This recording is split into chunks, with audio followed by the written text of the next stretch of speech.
కాకినాడ జిల్లా గొల్లపురంలో deputy CM Pawan Kalyan NTR భరోసా పెన్షన్ల పంపిణీ కార్యక్రమంలో పాల్గొన్నారు. లబ్ధిదారులకు పెన్షన్ అందించారు డిప్యూటీ సీఎం పవన్. వృద్ధులకు 7,000 రూపాయలు, వికలాంగులకు 6,000 రూపాయలు పంపిణీ చేశారు. పెన్షన్ 3,000 నుంచి 6,000కు పెంచడంపై సంతోషం వ్యక్తం చేశారు దివ్యాంగులు.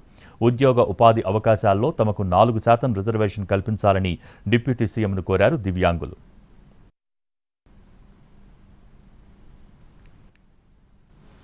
ఒక భారీ సభ పెట్టో లేదంటే ఊరేగింపులు చేసుకొని ఇవన్నీ చేయడానికి ఇబ్బంది ఏం లేదు. కానీ చేస్తే చాలా విలువైన మీకోసం పనిచేసే సమయం పోతుంది. పైగా నేను తీసుకున్నవి చాలా కీలకమైన శాఖలు, పంచాయతీరాజ్ శాఖ, అటవీ పర్యావరణ శాఖ, దాంతోపాటు పొల్యూషన్ ఉంటుంది, పొల్యూషన్ శాఖ, అలాగే సైన్స్ అండ్ టెక్నాలజీ. పంచాయతీరాజ్లో దాదాపు 3 చాలా కీలకమైన విభాగాలు ఉంటాయి. వాటన్నిటినీ చదవడానికి, అవగాహన చేసుకోవడానికి చాలా సమయం పడుతుంది. ఆ పరిపాలన అంటే ఆ శాఖ తాలూకు పరిపాలన వ్యవస్థలో ఉంటుంది, అడ్మినిస్ట్రేటివ్ డిఫికల్టీస్ ఏముంటాయని. ఇవన్నీ అర్థం చేసుకోవడానికి నేను ఈ సమయం తీసుకున్నాను.